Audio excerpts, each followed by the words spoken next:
For the attention of George Freeman. Right from the beginning of this contact, I will be honest with you.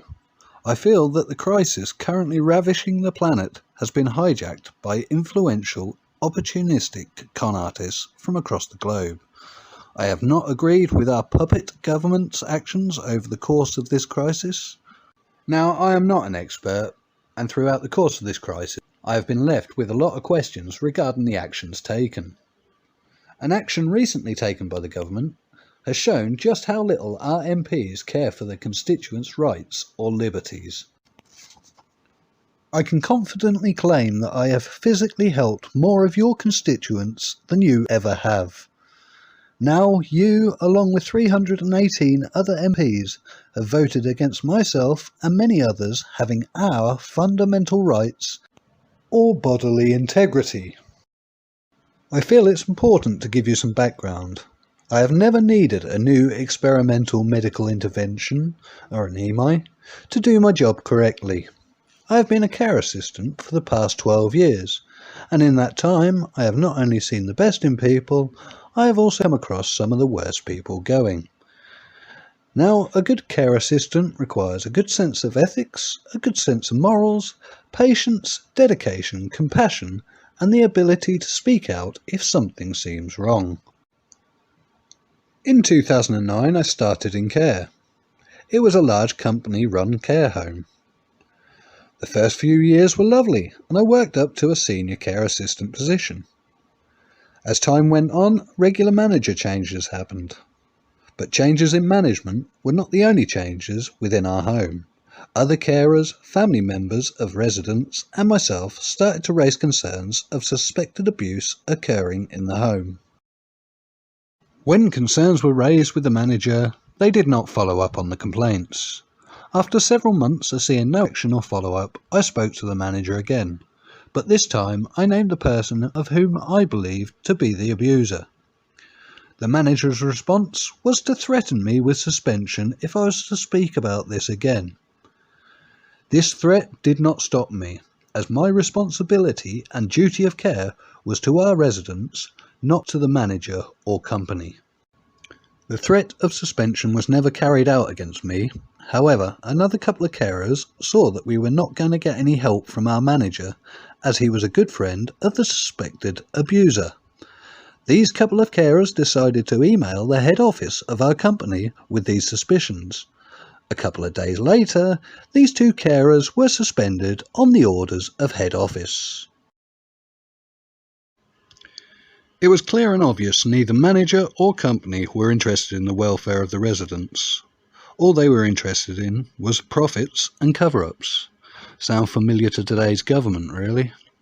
Complaints and concerns continued to be raised, still being swept aside. But the CQC visited. We raised our concerns, knowing full well this could be putting our jobs at stake. But our residents' safety was more important. Finally, we were listened to. The suspected abuser was investigated by the police, went through the questionable court system, and the care home was closed down.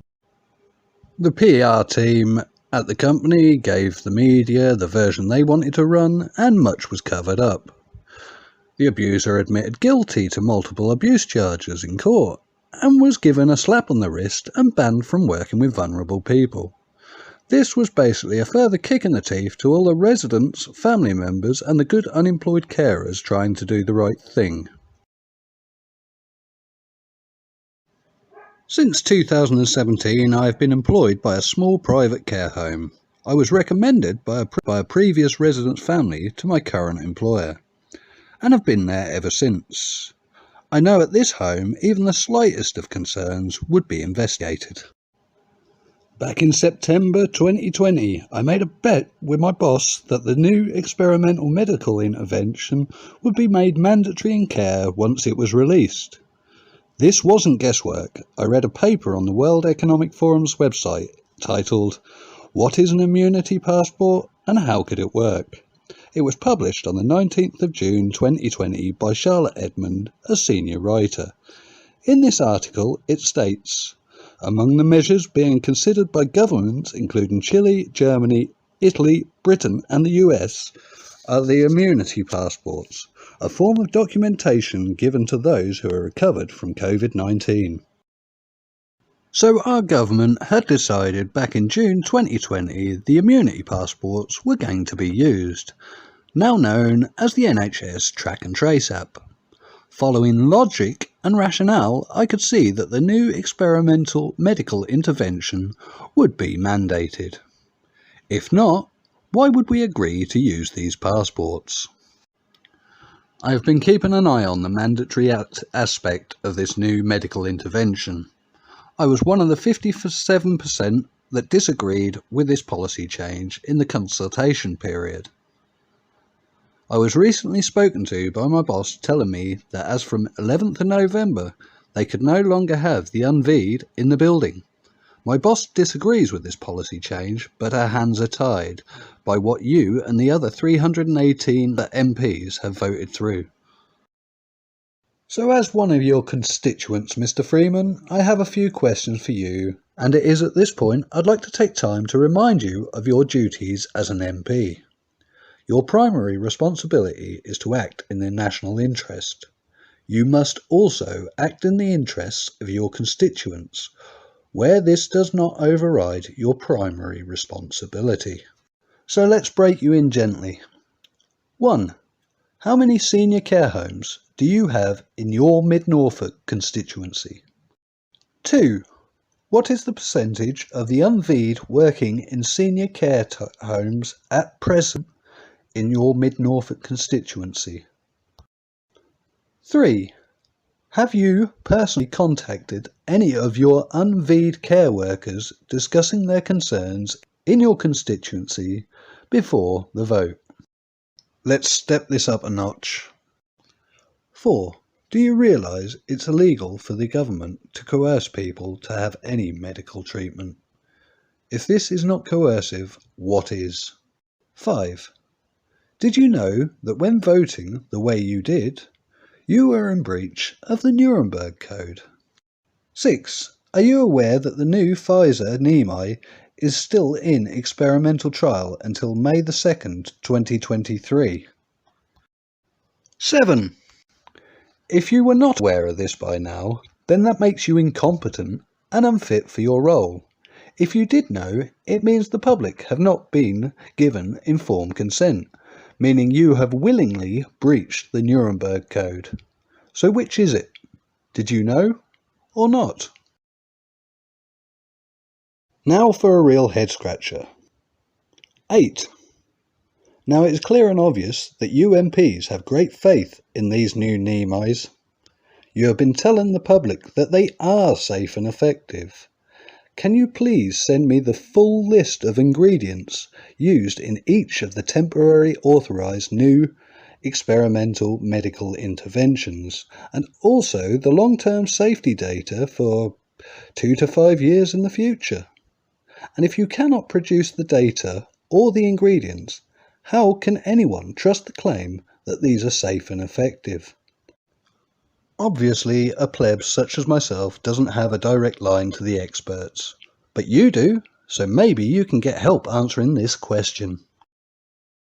Let's move away from the questionable science and ask you about your duties as an MP. 9.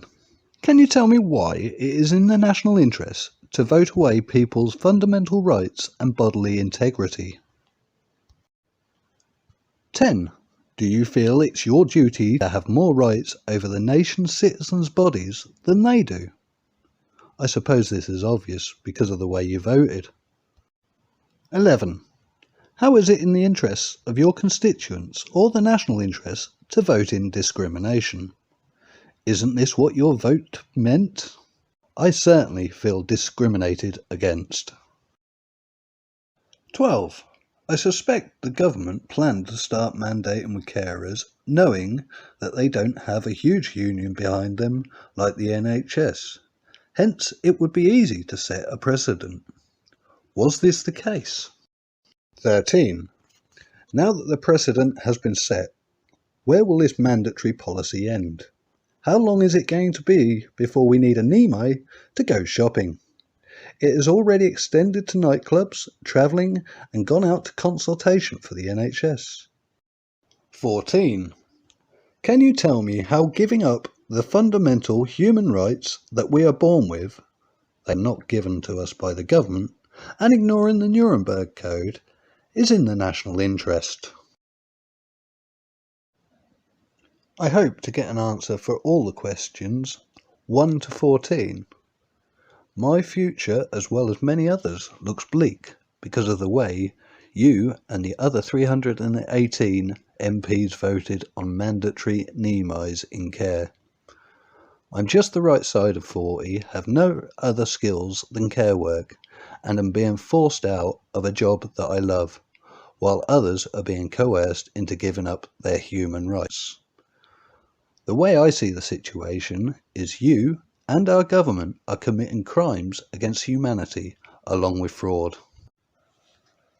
I believe that if the politicians in this country would follow the guide to being a good carer by having a good sense of ethics, a good sense of morals, patience, dedication, compassion, and the ability to speak out if something seems wrong, then I'm sure more people would have some respect for you and your breed. But you keep showing yourselves to be self-serving con artists, being puppeteered by someone else and their agenda. How can anyone have faith in the MPs? I look forward to your reply. Until our next contact, Mr. Freeman, I will remain disappointed and defiant. Aaron Arnold.